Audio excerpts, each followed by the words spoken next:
Warahmatullahi wabarakatuh. Bismillahirrahmanirrahim. Alhamdulillahi rabbil alamin.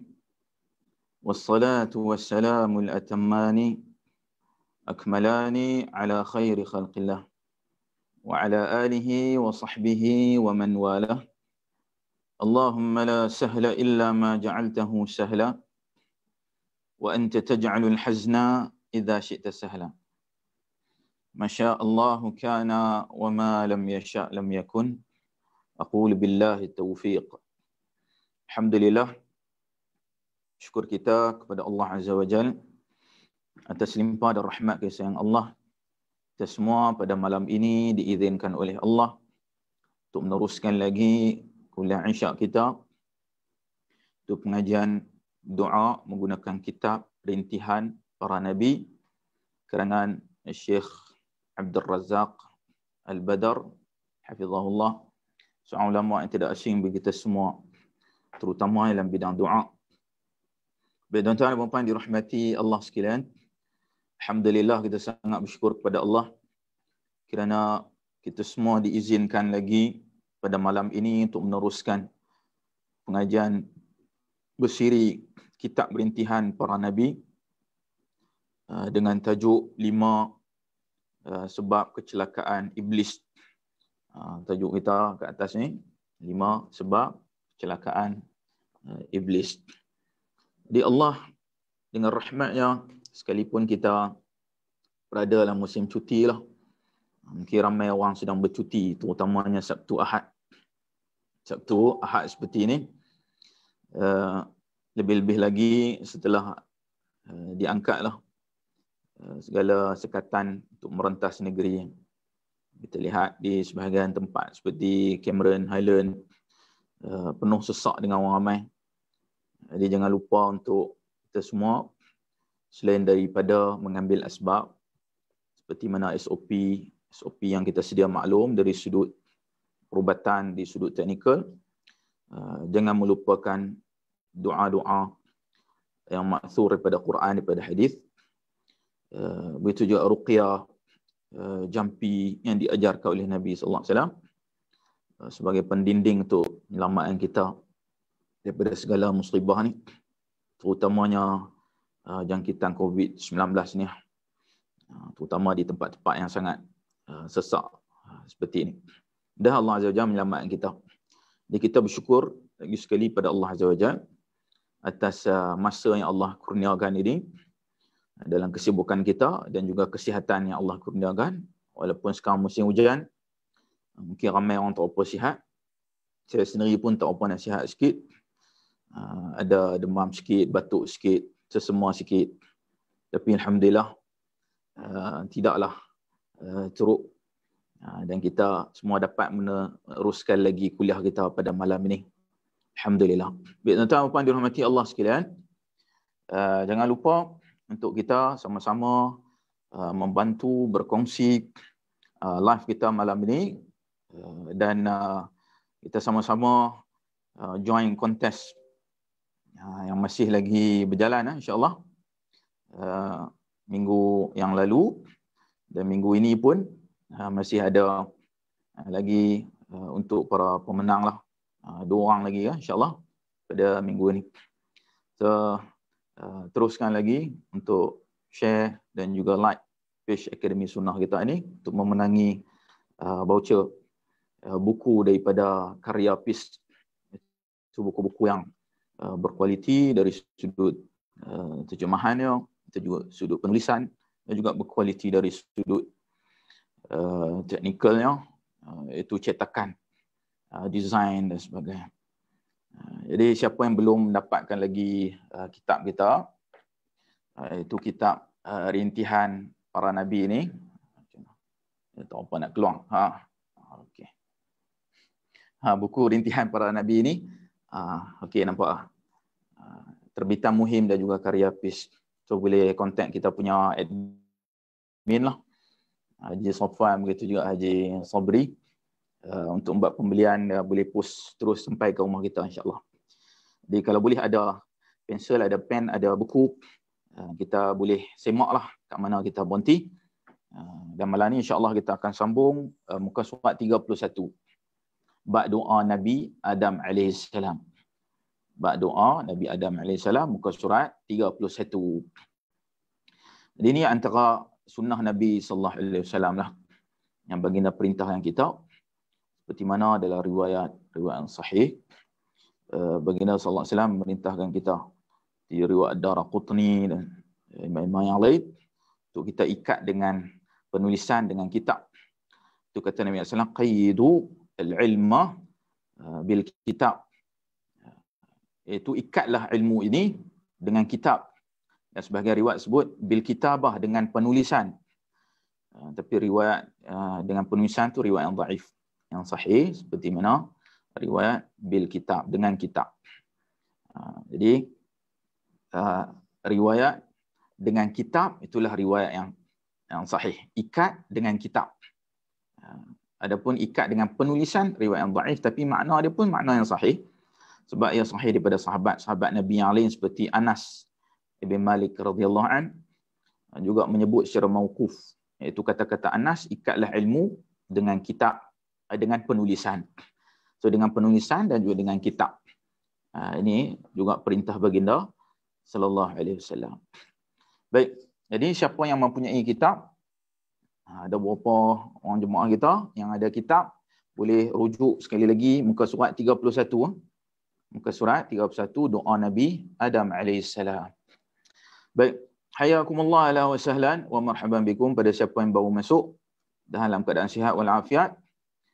Kita nampaknya dah ada beberapa orang ramai jemaah kita dah masuk. InsyaAllah kita akan mula dululah. Nanti kod-kod hak lain dia masuk kemudianlah. Untuk kita menjimatkan masa, kita teruskan bacaan kitab Rintihan Para Nabi ini. Pada kuliah yang lalu, minggu lepas, kita dah selesai bab berkaitan dengan taubat. Iaitu penyebutan beberapa ayat Al-Quran berkaitan dengan taubat para Nabi. Last sekali taubat Nabi Yunus alaihissalam. Dah selesai bab berkaitan dengan taubat. Jadi hari ini insya-Allah kita nak meneruskan bab berkaitan dengan doa pula. Di mana pada mukaddimah kita ada sebut kitab ini dia terbahagi pada dua, iaitu taubat kemudian diikuti doa. Taubat dan doa. Jadi kita dah selesai berkaitan dengan taubat.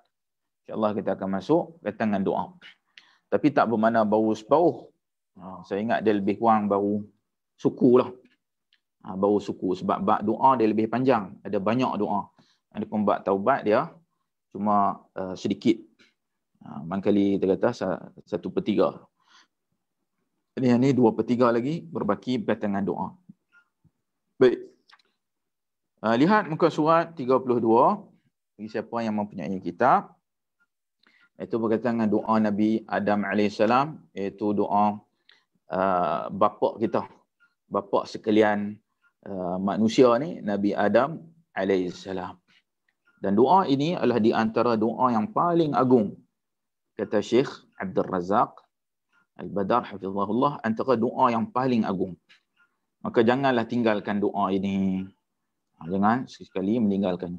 Karena di antara doa yang paling agung. Kenapa? Kerana ia menggabungkan tiga elemen yang penting.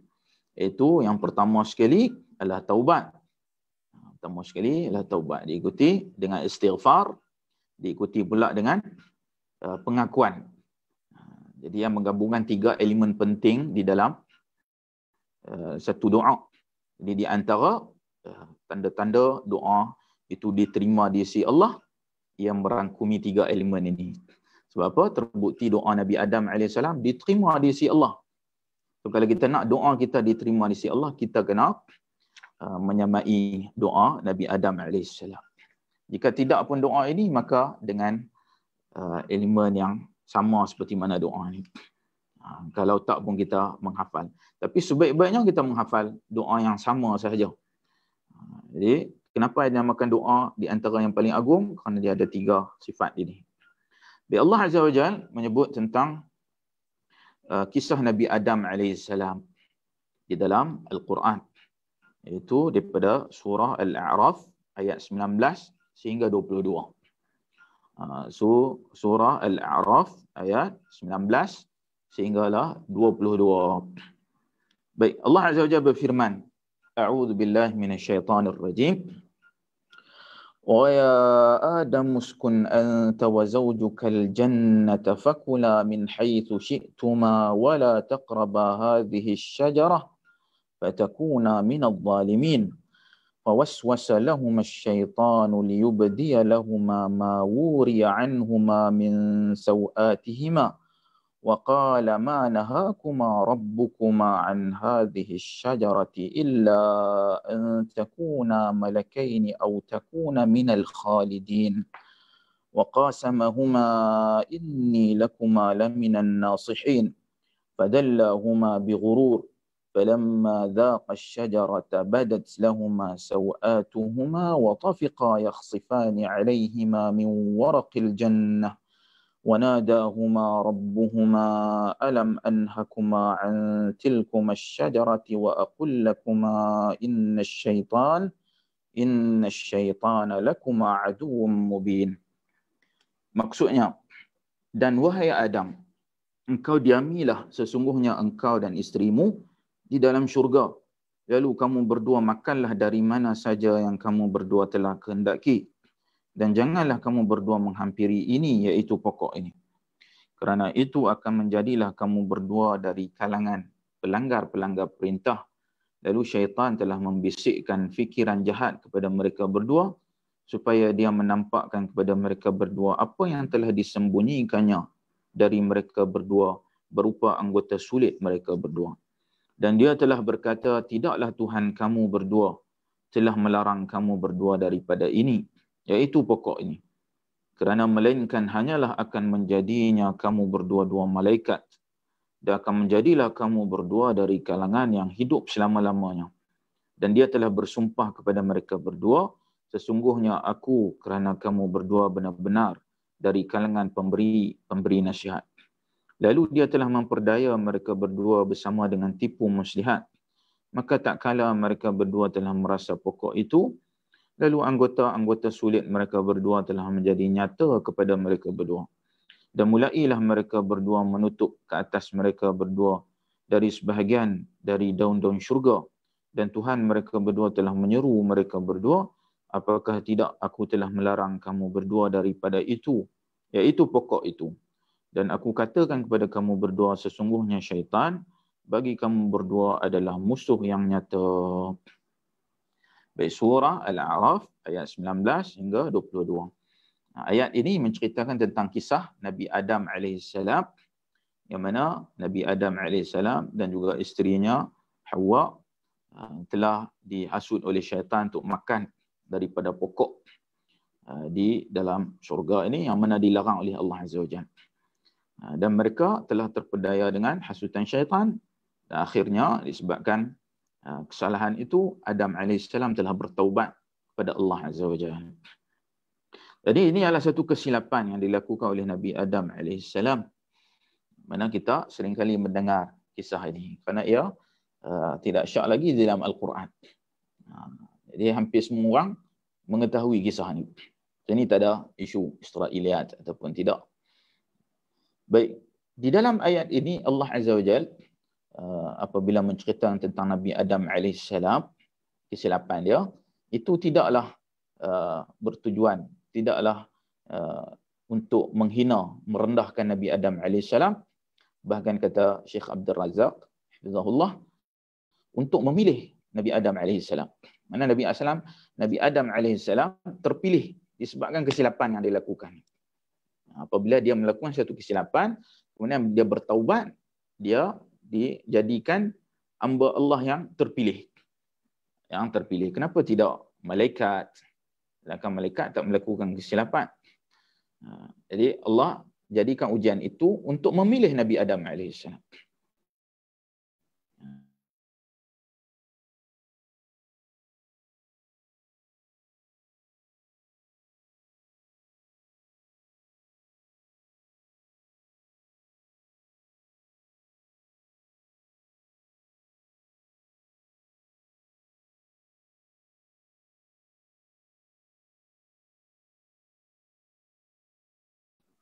Jadi di kalangan orang yang terpilih oleh Allah Azza wa Jalla. Kemudian dalam ayat yang lain Allah Azza wa Jalla berfirman. Slow sikit kita punya line malam ni, sangkut-sangkut. Malam ni sangkut sikit line kita. Nampaknya line kita sangkut. Dan juga daripada page saya sendiri tak dapat daripada tadi Saya duk cuba untuk cross posting, tak dapat.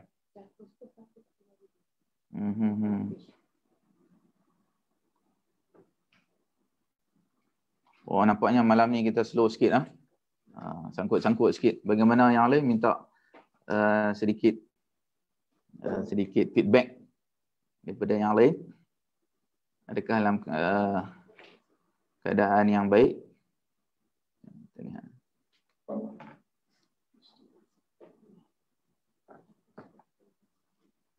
Page saya sendiri pun tak dapat nak cross post.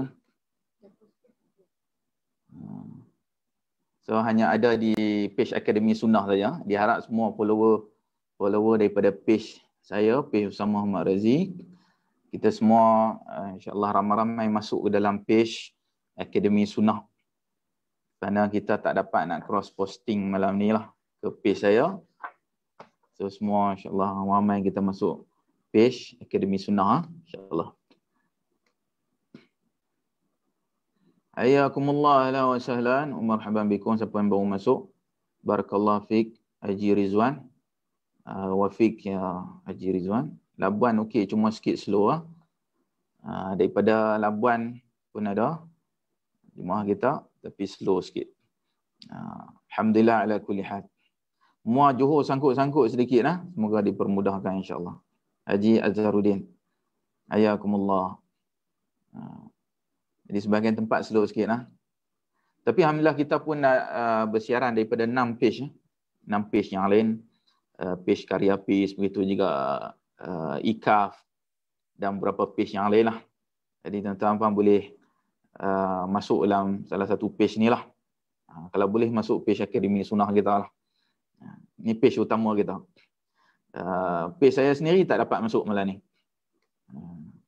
Kerana memang ada sedikit masalah sikit page saya. Dia bagi warning sikit. Baru saya ingat semalam ataupun sebelum semalam dapat warning larangan untuk live. Kerana ada satu post yang telah pun 1 tahun yang lalu. Baru Facebook detect post ni, dia kata bercanggah dengan dia punya rule dia. Entah pasal apa, saya pun tak boleh nak review balik. Mungkin berkaitan dengan Palestin ataupun berkaitan dengan Israel. Mungkin sebab post itu post bahasa Arab. Saya pun tak ingat setahun yang lalu Baik, hayakumullah, alhamdulillah.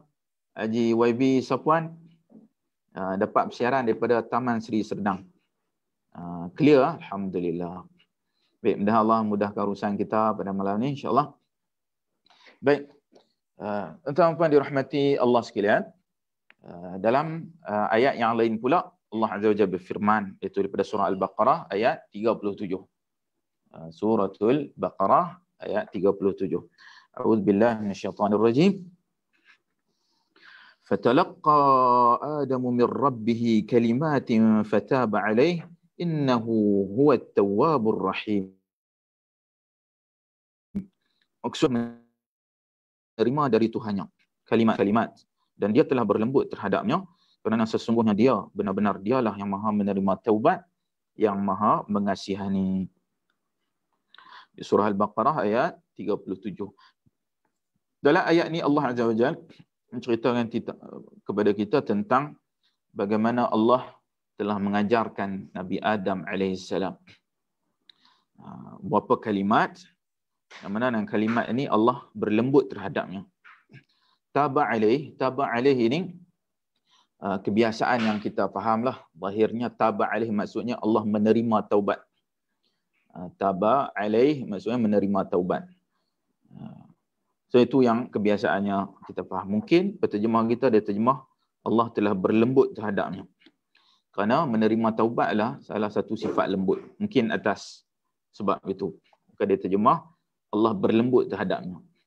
Tetapi terjemahan secara zahirnya taba alaih, Allah menerima taubatnya. Kita pun pinjam bahasa Arab taubat. Jadi perkataan yang kita guna taubat hari ini. Ya, bahasa Arab yang juga digunakan dalam bahasa Melayu. Dan dia lah yang maha menerima taubat, yang maha mengasihani. Mana Allah maha menerima taubat, Allah suka menerima taubat. Sebab itu Syekh Abdul Razak hafizahullah menyebut bahawa Nabi Adam alaihissalam, Allah jadikan dia hamba yang terpilih. Hamba terpilih. Sedangkan Allah boleh saja untuk pilih malaikat. Kenapa Allah pilih Nabi Adam untuk menjadikan ya di antara yang terpilih? Kerana Allah memang suka menerima taubat. Manusia ni memang biasanya buat kesilapan. Bila kita buat kesilapan, kita pun bertaubat, Allah suka. Suka sifat taubat tu. Allah menyukai. Jadi kerana itu kita sebut Allah maha menerima taubat. Jadi Allah memilih Nabi Adam AS disebabkan peristiwa ini. Dia terpilih. Jadi kita jangan berduka cita kalau kita melakukan kesilapan. Maka kita cepat-cepat taubat. Nah, barangkali orang yang bertaubat itu lebih baik daripada orang yang mana tak melakukan kesilapan tapi dia sombong. Ada angkuh ego. Orang yang buat kesilapan tapi taubat lebih baik berbanding dengan orang yang tak buat kesilapan tapi dia angkuh, dia sombong. Sebab itu Imam Ibn Al-Qayyim rahmatullah alaih, di antara kata-kata dia yang masyhur, disebut bahawa Allah Azza wa Jal apabila Allah nakkan kebaikan pada seorang hamba, Allah akan jadikan dia lupa terhadap kebaikan dia. Manakala Allah akan jadikan dia sentiasa ingat terhadap dosa dia. Kenapa? Kerana manusia ni apabila dia sentiasa ingat kebaikan, dia akan jadi angkuh. Dia akan sentiasa untuk cerita kebaikan dia. Berbangga dengan kebaikan. Dia sentiasa akan ungkit kebaikan dia. Bila dia buat baik pada seorang kawan, jadi kawan tu tak bersetuju dengan dia, dia akan ungkit setahun punya kebaikan. Jadi kawan tu pun jadi malu Allah, jadi segan, terpaksalah diam, terpaksalah ikut dia. Setengah orang kadang macam tu. Setengah orang dia memang buat baik pada orang supaya orang tu tunduk pada dia. Orang tu tak melawan dia, orang tu tak kritik dia, tak tegur dia. Jadi orang termakan budi dengan dia. Betul Imam Al-Qayyim sebut, apabila Allah nak kebaikan pada seorang, Allah jadikan dia sentiasa ingat pada dosa dia dan dia lupa pada kebaikan dia. Jadi dia buat kebaikan tu kerana Allah Azza wa Jalla, sampai dia pun tak ingat dah apa yang dia tolong kawan tu. Jadi dia pun tak tahu nak ungkit apa. Mana orang ni memang Allah nak dia di atas kebaikan. Dan bila dia sentiasa ingat dosa pula, maka dia akan sentiasa taubat. Dia buat dosa sikit saja, dia akan teringat sampai bila-bila. Sentiasa ingat. Jadi dia alert, dia berhati-hati daripada melakukan dosa lagi, berulang kali pula dosa yang sama. Begitulah Allah Azza wa Jalla maha menerima taubat, dan Allah mengajarkan kalimat kepada Nabi Adam AS. Apa kalimah tersebut? Maknanya apakah doa? Bagi kita ni doa Nabi Adam AS. Apakah doa yang diajarkan oleh Allah Azza wa Jalla kepada Nabi Adam AS? Bayangkan doa yang Nabi Adam ajar, yang Allah ajar pada Nabi Adam, sudah tentu lebih baik. Walaupun tak nafi doa lain pun baik. Doa syekh saya pun baik. Doa guru saya, doa imam saya, doa wali. Bagai doa baik. Namun doa yang Allah sendiri ajar kepada Nabi Adam AS sudah tentu mengatasi semua doa-doa yang lain. Ini yang selalu kita pesan pada mukaddimah kita dulu sebelum kita mulakan kuliah ni. Kenapa kita memilih doa-doa para anbiya? Sebab doa itulah yang paling afdal. Paling afdal kerana ya diajarkan oleh Allah Azza wa Jalla. Dia Adam menerima daripada Tuhannya kalimat, mendapat kalimah doa ini daripada Allah Azza wa Jalla sendiri. Dan pandangan yang tepat, kata Syekh Abdul Razak hafizahullah, pandangan yang tepat, maknanya ada banyak pandangan. Apakah doa Nabi Adam? Banyak pandangan. Jadi pandangan-pandangan ni tak ada keperluan sangat untuk kita perincikan. Kerana dalam Quran dah ada. Berapa kita nak cari pandangan-pandangan yang lain? Contohnya seperti mana yang masyhur, Nabi Adam AS bertaubat kepada Allah Azza wa Jalla dengan tawassul terhadap nama Nabi kita sallallahu alaihi wasallam. Bertawassul dengan Nabi untuk dia bertaubat. Ini datang daripada riwayat-riwayat yang palsu, yang maudhu'. Seperti mana riwayat Imam Al-Hakim dalam kitab dia yang masyhur. Riwayat ini riwayat yang palsu. Seperti mana kata Al-Hafiz Ibn Hajar Al-Asqalani rahmatullah alaih, imam besar dalam mazhab kita Syafi'i pun sebut walaupun riwayat ini dia ada dalam Al-Mustadrak yang disusun oleh Al-Hakim. Bagi Al-Hakim ya adalah riwayat yang sahih yang tidak dikeluarkan dalam Sahih Bukhari dan Muslim. Itu dipanggil Al-Mustadrak. Dia keluarkan balik dalam kitab dia. Namun Al-Hakim rahmatullah alaih mangkali terlepas pandanglah. Riwayat ni ada perawi-perawi yang pendusta. Jadi riwayat ni riwayat yang palsu. Kata Al-Hafiz bin Hajar di satu tempat Imam Al-Hakim menghukum perawi ini palsu. Di satu tempat yang lain dia memasukkan riwayat daripada perawi ini yang dianggap seolah riwayat yang sahih. Terus sebenarnya dia terlepas pandang. Bukan dia dengan sengaja. Apapun yang penting, Nabi Adam AS bertaubat bukan dengan tawassul pada Nabi kita sallallahu alaihi wasallam. Bahkan bertawassul kepada Nabi kita sallallahu alaihi wasallam yang telah pun wafat, ia boleh menjerumuskan seorang ke dalam syirik. Boleh menjerumuskan seorang ke dalam syirik. Kerana apa? Tawassul dengan seorang yang telah pun wafat, meninggal. Macam kita kadang tawassul dengan ibu kita. Dia masih hidup, iyalah. Tapi kalau dia dah wafat, takkan kita nak pergi ke kubur dia, mak tolong doa esok nak exam. Mana boleh, mak kita dah masuk dalam kubur. Kalau mak masih hidup, tolong doa untuk exam, tawassul. Dia pun doa. Tawassul pada orang yang hidup, ya. Sebahagian pada sunnah. Sahabat yang tawassul dengan Nabi SAW, juga sesama sahabat. Tapi bila dah meninggal, dah wafat, maka ya telah terputus segala hubungan kita dengan dia. Kecuali amal-amal salih yang disebut dalam hadis-hadis secara khusus. Doa anak saleh, sedekah jariah, ilmu manfaat, haji, badal haji, yang tu ya. Itu secara khusus. Tapi apabila doa, tawassul, tidak lagi kepada orang yang dah meninggal, dah wafat. So Nabi SAW dah wafat. Kita mana tawassul dengan Nabi SAW untuk doa, untuk taubat? Tidak. Jadi riwayat tu riwayat yang palsu. Itu tak ada keperluan untuk kita memperincikannya. Adapun kata Syekh Abdul Razak, yang tepat adalah seperti mana yang dipilih oleh Imam At-Tabari rahmatullah alaihi. Imam Tabari dalam kitab dia Tafsir At-Tabari. So kita tengoklah tafsir kepada ayat ini. Baru kita tahu apakah pandangan yang rajih, yang sahih dalam masalah ni.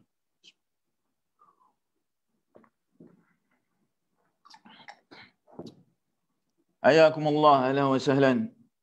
Marhaba bagi siapa yang baru masuk. Kita baru saja, mungkin suku saja kuliah kita. Banyak lagi baki insyaAllah. Haji Azharuddin, tawassul dengan telah meninggal dunia adalah syirik. Barakallahu fiik Ustaz. Ya. Tawassul pada orang yang dah meninggal dunia adalah syirik. Adapun pada orang yang masih hidup, ya, sebahagian pada sunnah. Alhamdulillah, terima kasih Ustaz menjelaskan tentang satu riwayat. Jazakallah khairan katsiran. Wa iyyakum. Ini seperti mana Imam Ibn Hajar Al-Asqalani, malam mazhab kita Syafi'i pun menyebut ya riwayat yang palsu, ada perawi yang pendusta. Ayyakumullah, ahlan wa sahlan. Ayyakumullah. Sallallahu taufiq wassadad. Baik.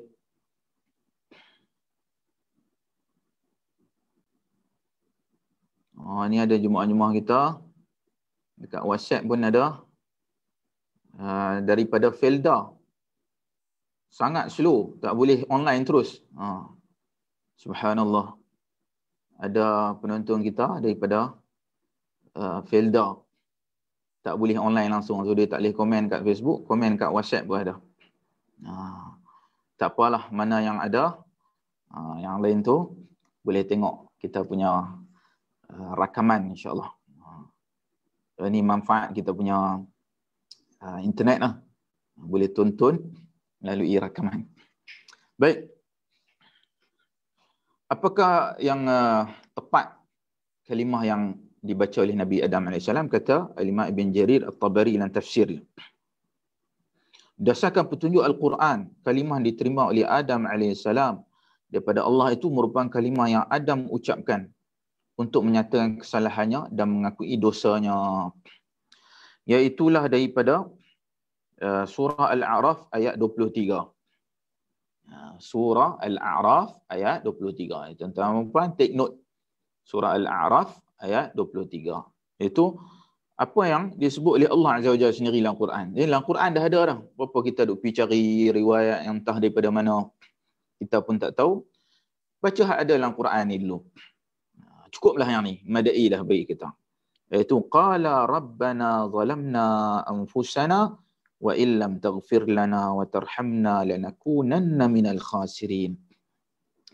Maksudnya mereka berdua berkata, wahai Tuhan kami, kami telah menzalimi diri-diri kami. Dan jika tidaklah engkau telah memberi pengampunan bagi kami, dan engkau telah mengasihani kami, pastilah akan benar-benar menjadilah kami dari kalangan orang-orang yang rugi. Itulah doa yang dibaca oleh Nabi Adam AS. Dan juga isterinya Hawa. So doa ni hampir semua orang dah hafal lah. Rabbana zalamna anfusana. Ini hafal dan baca setiap hari. Walaupun kata tak glamour lah. Yang ni daripada kecil tu baca. Pedulilah glamour tak glamour. Inilah yang diajarkan oleh Allah Azza wa Jalla kepada Nabi Adam AS. So kita baca, kita nak ya diterima. Bukan kita nak ya nampak hebat, bunyi rare ke. Ni doa hak ganjil pelik. Kita bukan nak yang tu, kita nak Allah terima. Kalau nak Allah terima, inilah doa Nabi Adam AS. Di mana kata Imam Ibn Jarir. Baik. Jadi doa ini menyebut tentang kezaliman. Rabbana zalamna anfusana. Kami menzalimi diri kami. Kenapa dinamakan zalim? Sebab bila kita melakukan dosa, kita menzalimi diri. Bila kita buat dosa, maka kita diazab disebabkan dosa itu. Secara tidak langsung kita mengazab diri sendiri. Jadi kenapa dia masuk dalam api neraka, dia sendiri pergi terjun dalam api neraka. Bahasa mudah dia. Jadi dia menzalimi diri dia. Bukannya orang lain umban dia masuk dalam api neraka. Orang lain azab dia. Tak, dia sendiri mengazab dirinya. Sebab tu dia kata kami menzalimi diri kami. Itu makna menzalimi diri. Baik, ayakumullah. Haji Azharuddin buat nota kat kita. Alhamdulillah. Bagi siapa yang mungkin belum ada kitab, boleh rujuk nota-nota pendek Haji Azharuddin kita. Surah Al-A'raf ayat 23, doa Nabi Adam. Haji Ashabul Kahfi, barakallahu fikum. Wa fiik. Baik.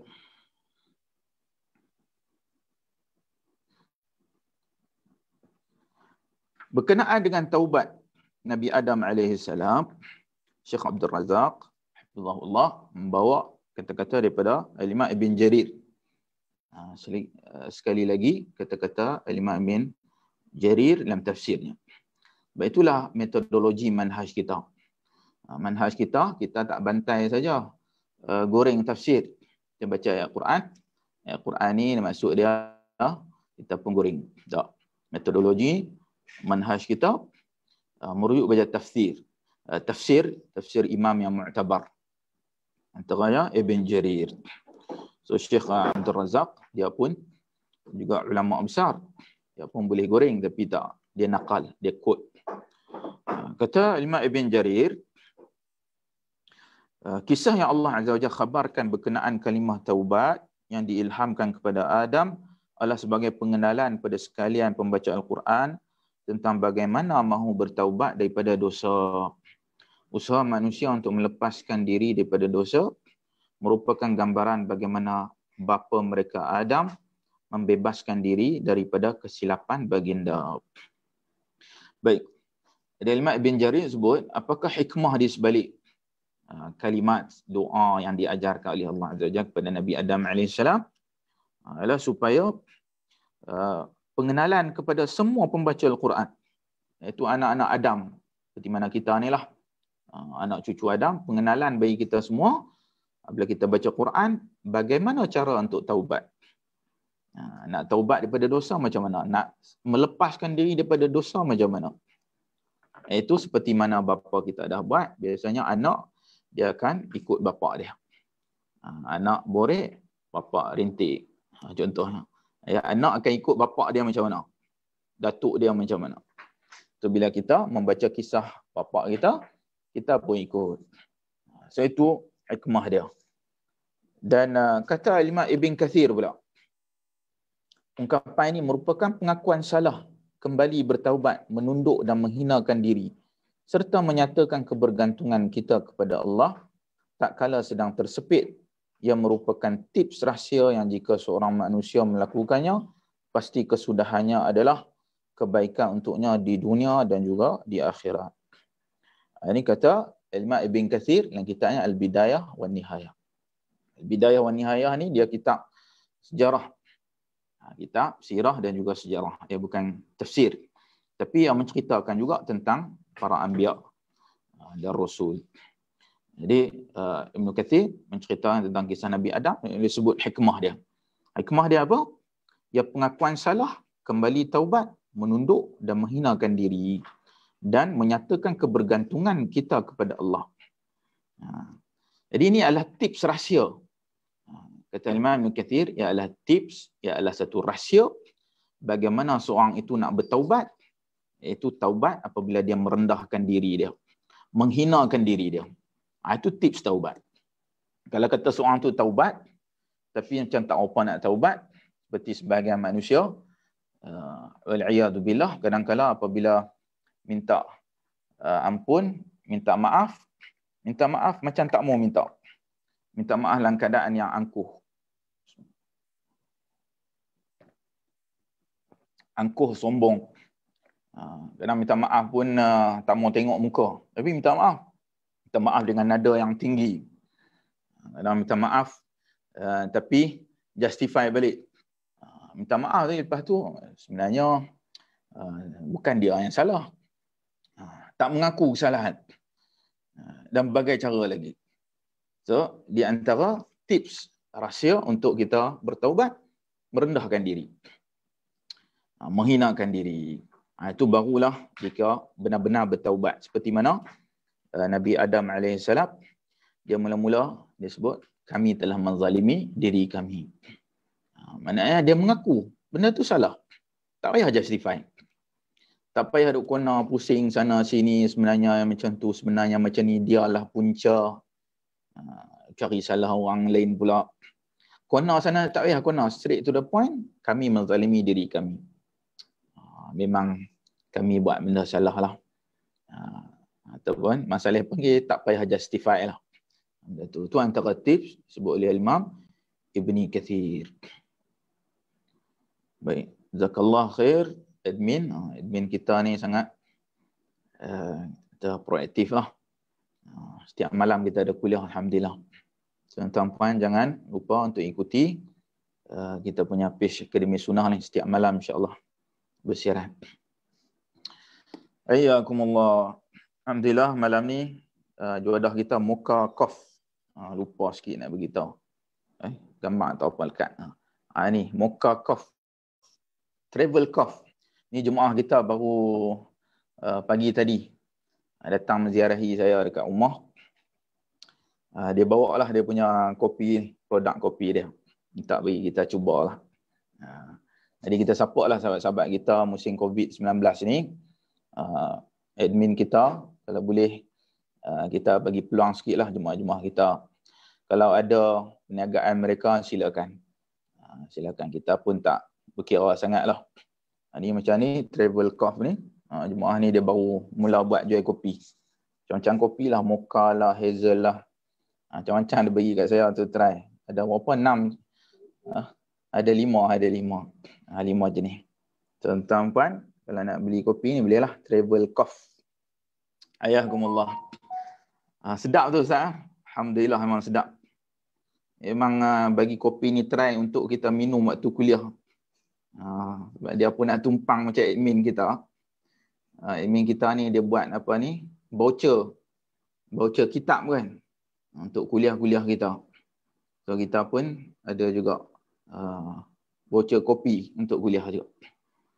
Haji Muqarrabin, Assalamualaikum dari Indonesia. Masya Allah.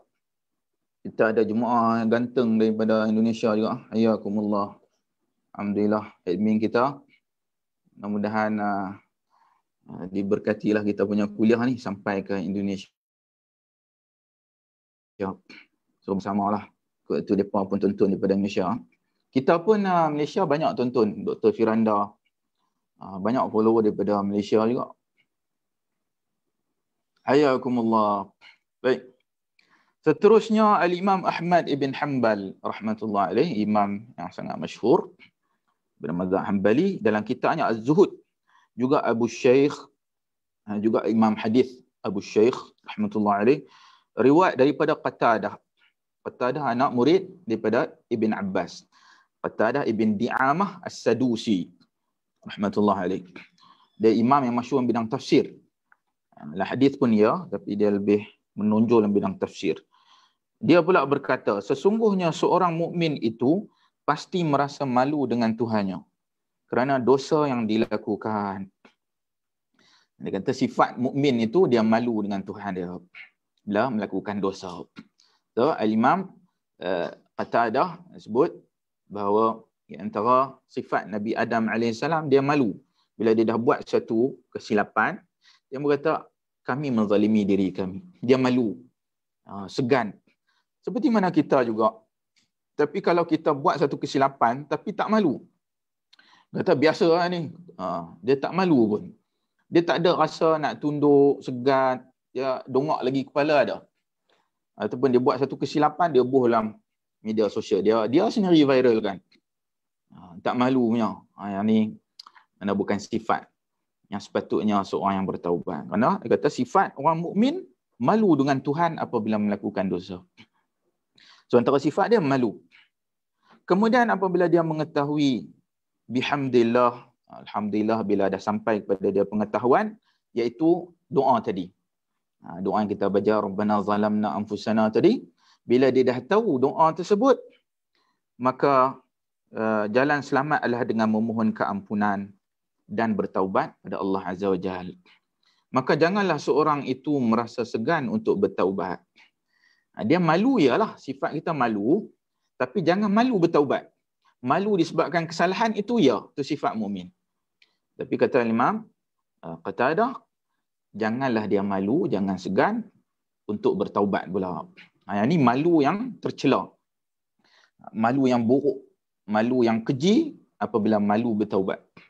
Saya malulah nak taubat, malulah nak istighfar, malulah nak doa. Kalau kita minta kat manusia, malulah. Malu nak minta dekat bos. Tapi jangan malu nak minta kepada Allah. Tak sepatutnya dia sebut. Kerana jika tidak kerana taubat, tiada seorang pun hamba Allah yang terselamat. Tak ada seorang pun. Tak ada seorang. Termasuk para anbiya. Takkan selamat melainkan dengan taubat. Kalau anbiya pun tak selamat pada taubat, bagaimana yang bukan anbiya macam kita? Manusia biasa saja macam kita ni. Tak ada seorang pun kata dah rahmatullahi alaih yang selamat daripada taubat. Tak ada. Bahkan Nabi dan Rasul yang pertama, bapa kita semua, Nabi Adam pun tak selamat daripada taubat. Jadi biasalah tu. Semua orang bertaubat. Jangan malu pada taubat. Dengan taubat inilah Allah mendapati bapa kalian iaitu Adam AS merupakan teladan yang baik jika terjatuh ke kancah dosa. Kenapa? Tauladan kita terbaik Nabi Adam AS. So jangan malu. Seperti mana dinukilkan oleh As-Suyuti dalam Ad-Durrul Mansur. Ini kitab tafsir. Ad-Durrul Mansur karangan Imam Suyuti, Imam Salim bin Hadis. Baik. Hayyakumullah ahlan wa sahlan. Marhaban bikum. Parrasminah Abdullah. Assalamualaikum Ustaz. Apa beza iblis, jin dan juga syaitan? Allah Ta'ala alam, iblis, syaitan adalah daripada makna yang sama. Iblis dan juga syaitan. Adapun jin tidak. Jin adalah jenis yang berbeza. Jin, kemudian iblis dan syaitan, ini dua yang berbeza. Adapun syaitan, iblis, Allah Ta'ala alam, mereka juga beranak pinak. Mana dia ada betina, ada jantan, ada juga anak-anak keturunan dia.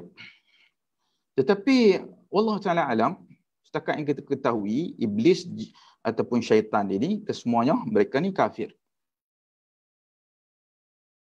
Kesemuanya. Kata iblis mukmin, iblis muslim, syaitan muslim. Manakala jin beranak pinak juga, tapi mereka adanya muslim, ada yang kafir. Muslim dan juga kafir. Itu saja yang zahir yang kita tahulah. Benda ni ghaib. Adapun kalau kita lihat tafsir, macam tafsir Qurtubi dan pelbagai tafsir yang lain, ada riwayat-riwayat daripada Mujahid rahmatullah alaih, antara imam dan bidang tafsir, ada menyebut bahawa syaitan ataupun iblis ini dia beranak pinak dengan cara apa? Adanya di paha kanan dia zakar, paha kirinya farash. Paha kanan zakar, paha kiri farash. Kemudian daripada persetubuhan itu, paha kanan dan kiri mengeluarkan telur. Disebut sehari 10 telur, daripada 10 telur tu pecah jadi 70. Ini riwayat yang Allah Ta'ala alam peliklah kita dengar.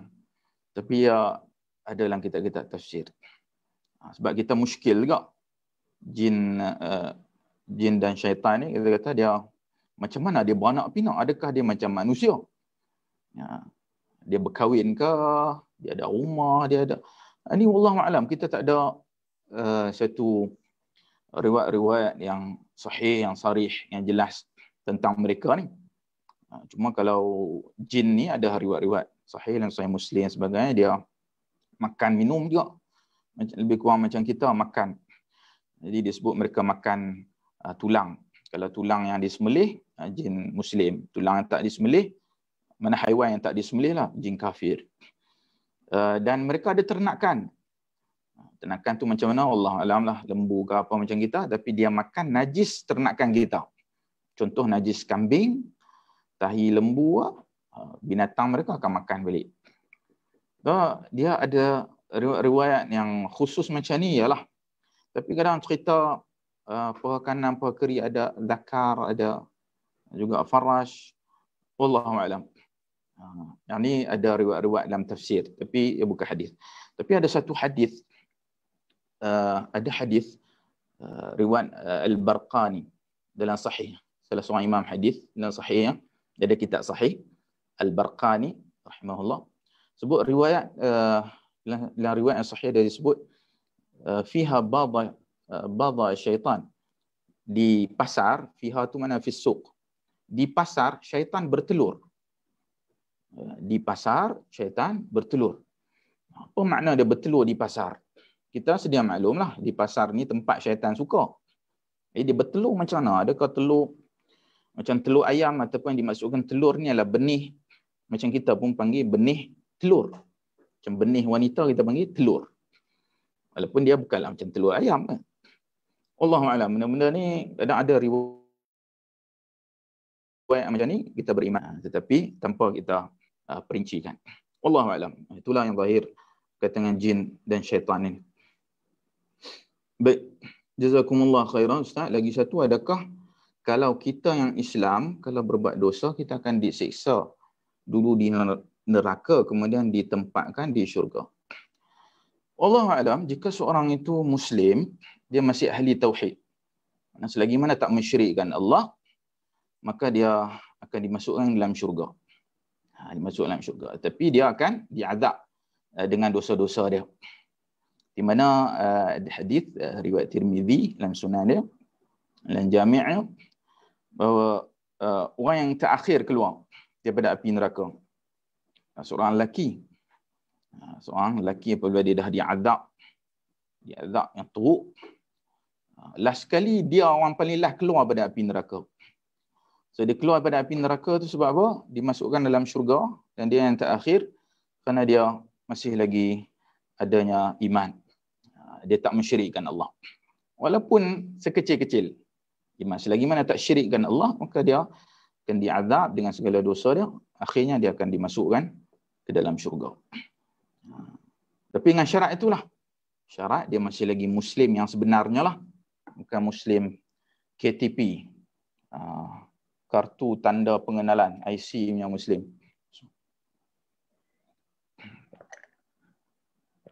Jemaah Indonesia kita.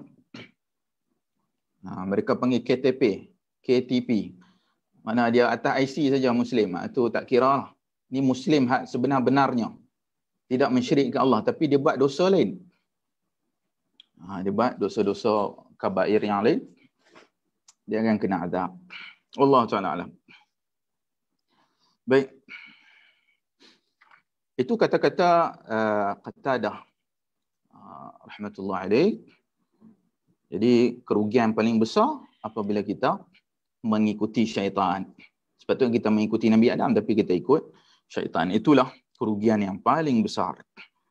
Kenapa? Kerana syaitan ini dia ada 5. Inilah yang kita tajuk kita malam ni. 5 sebab kenapa iblis ini ditimpa kecelakaan. So kenapa Nabi Adam bahagia, alaihissalam bahagia, iblis pula dia ni ditimpa kecelakaan. Sebab apa? Sebab 5 sebab. Dibawa oleh Syekh Abdul Razak kata-kata daripada Al-Qasimi, Imam Al-Qasimi dalam tafsirnya Mahasin At-Ta'wil. Mahasin At-Ta'wil karangan Al-Imam Al-Qasimi. Dia sebut ada 5 perkara, 5 sebab kenapa iblis ini menjadi celaka, tapi Nabi Adam AS bahagia. Jadi siapa yang dia bertaubat mengikut Nabi Adam, maka dia akan bahagia. Mengikut iblis, dia akan celaka. Disebabkan 5 perkara. 5 perkara ni kita minta wal-iyadu billah. Minta dijauhkan daripada kita semua. Iaitu yang pertama, dia tidak mengakui dosanya. Kata Imam Al-Qasimi. Dia tak mengaku dosa. Iblis bila dia buat dosa, dia tak mau mengaku. Mana dia angkuh, dia ego. Siapa ada sifat ego ni, maka dia akan celaka. Seperti mana iblis. Yang kedua, dia tidak menyesalinya. Dia dah buat tapi tak menyesal. Dia tak rasa menyesal. Dia justify benda tu. Dia rasa dia betul. Dia tak menyesal. Beza kalau orang yang dia menyesal satu kesilapan. Dia buat tapi dia menyesal. Walaupun dia ulang, dia esok buat lagi tapi menyesal. Berbanding orang yang buat tetapi dia rasa benda tu betul. Esok dia akan buat, lusa dia rasa dia betul. Ini bahayanya yang kita panggil sebagai bid'ah. Bid'ah ni bahaya apabila dia buat, dia sangka dia betul. Bandingan maksiat. Maksiat bila seorang tu buat, dia rasa dia salah tapi dia buat juga. Mungkin dia buat sebab nafsu, ataupun dia nak dapat harta, dia nak dapat pangkat ke, ataupun dia buat disebabkan isteri dia, disebabkan suami dia kan. Atau sebab-sebab yang lain. Tapi dia rasa benda tu salah. Benda salah. Banding dengan bahayanya bid'ah, dia buat dia rasa dapat pahala benda tu betul. Lepas tu dia akan pertahankan, perjuangkan. Sedangkan hakikatnya ialah bid'ah. Sebab tu para ulama menyebut bid'ah lebih bahaya berbanding dengan maksiat. Dua-dua bahaya. Tak adalah kita kata boleh buat maksiat. Tapi lebih bahaya yang mana? Lebih bahaya adalah bid'ah. Kerana sebab ini. Ya, menyerupai sifat syaitan.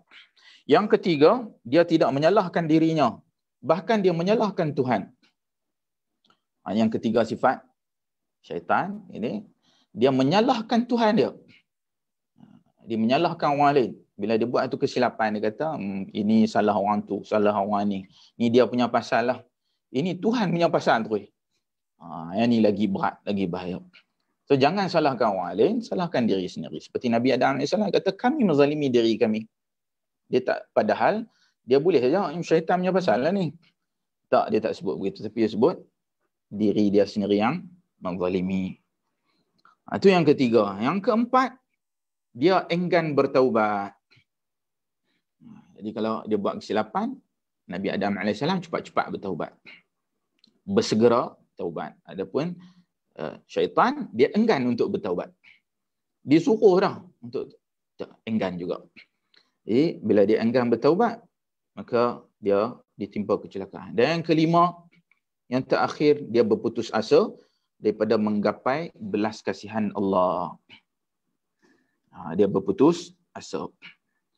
Jadi yang kelima, sifat syaitan, sifat iblis ni putus asa daripada rahmat Allah. Jadi Nabi Adam AS tak. Bila dia buat kesilapan, dia sentiasa mengharapkan. Walaupun Allah Azza wa Jalla turunkan Nabi Adam AS ke dunia pun, Nabi Adam tetap bertaubat kepada Allah Azza wa Jalla. Maksudnya dia tak putus harapan. Kita kadang apabila tak diterima, ditolak permintaan kita, kita pun sudahlah, dia ni kita dah minta maaf dah, dia tak mau sudah. Tak sepatutnya putus asa. Tak mau minta lagi. Minta sampai dapat. Jangan sesekali berputus asa. Wallahu ta'ala alam. Baik. Parosminah betul Ustaz, syaitan mencucuk ahli ibadah dengan perbuatan bid'ah. Dalam buku Talbis Iblis Ibnul Jauzi. Wal-'iyadu billah. Semoga kita semua berada pada landasan salafus salih. Sahih. Syaitan antara tipu daya yang paling berbahaya belitan. Belitan iblis. Belitan iblis dia sangka dia betul. Tapi sebenarnya dia dalam kesesatan. Dia lebih berbahaya. Haji Azharuddin, sifat syaitan 5. 5 sifat yang disebut tadi. Masya Allah. Alhamdulillah. Cukup sekadar itu kuliah kita malam ni. Pukul 10 dah. Mudah-mudahan manfaat bagi kita semua. Jika ada soalan yang terakhir, last soalan sebelum kita tangguh kuliah kita malam ni. Admin kita tak ada persoalan daripada page-page yang lain ke? 5 page yang lain, kita bersiaran daripada 6 page juga.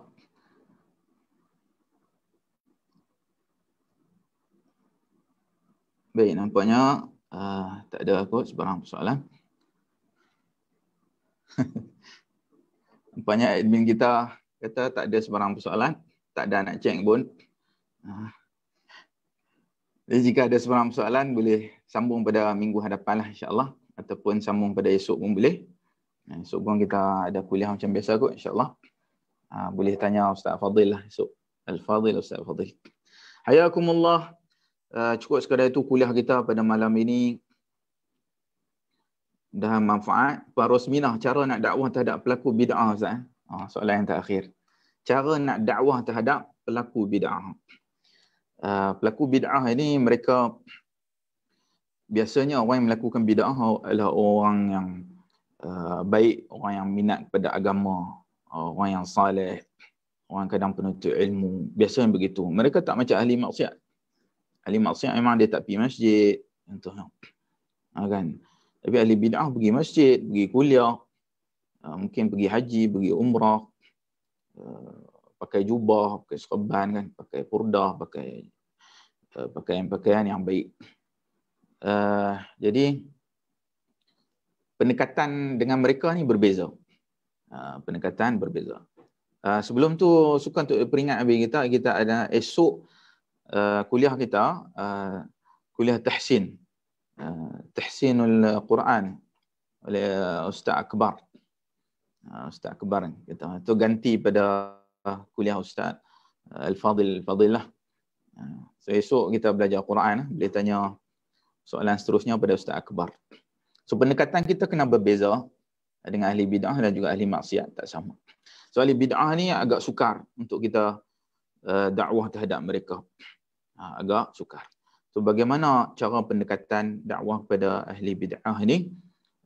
Kita apabila bersama dengan mereka, barangkali dari sudut ni akhlak yang baik. Dari sudut akhlak yang baik. Kerana mereka ni sebenarnya dah hampir dah pada agama. Cumanya kita nak tarik mereka dari sudut teknikal. Teknikal itu antaranya dari sudut akhlak yang baik. Satu benda kita kena peringat pada kita semua, terutama para pendakwah lah. Saya sendiri, tuan-tuan dan puan, kadang apa yang kita dakwah itu memang cukup cantik dah dari sudut konten dia. Ayat Quran, hadis, pandangan para salafus salih, imam-imam besar, imam mazhab dan sebagainya. Konten cukup cantik. Cuma kadang-kadang pendekatan kita menyebabkan mereka ni lari. Sebahagian sahabat-sahabat kita kadang menggunakan kaedah perli, suka perli-perli, ataupun kadang menggunakan kaedah menyerang peribadi, sifat peribadi seseorang, menyebabkan orang lari. Saya ingat dakwah kita yang ada hari ini cukup cantik. Cuma dari sudut itulah. Sudut akhlak kita, pendekatan kita. So kalau kita tune sikit yang ni, insya-Allah mereka mudahan lembutlah hati dia tu, dekatlah untuk menerima. Kerana Quran apa lagi kita nak ubah pada Quran, pada tafsiran-tafsiran, pada syarah-syarah hadis. Semua tu dah, cuma di sudut teknikal lah. So insya-Allah inilah yang kita cuba usahakan.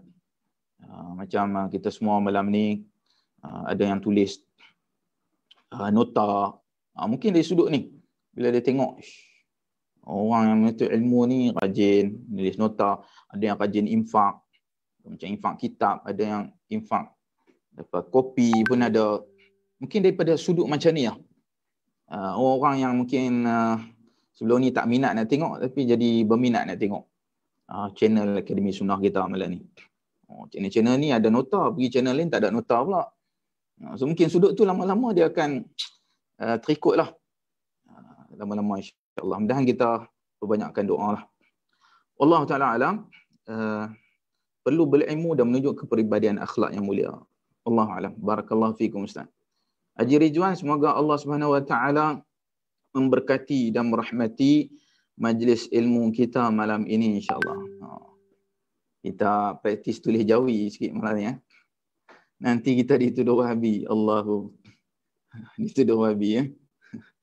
Tak apa, dia panggil Wahabi, kita jangan panggil balik dia dengan istilah yang dekat sama. Dia panggil kita Wahabi lama-lama dia letih lah.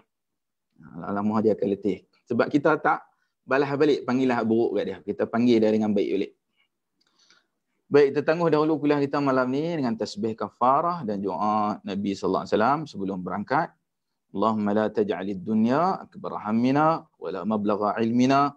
Subhanakallahumma wa bihamdik asyhadu an la ilaha illa anta astaghfiruka wa atubu ilaik. Wa sallallahu ala nabiyyina Muhammad walhamdulillahi rabbil alamin. Assalamualaikum warahmatullahi wabarakatuh.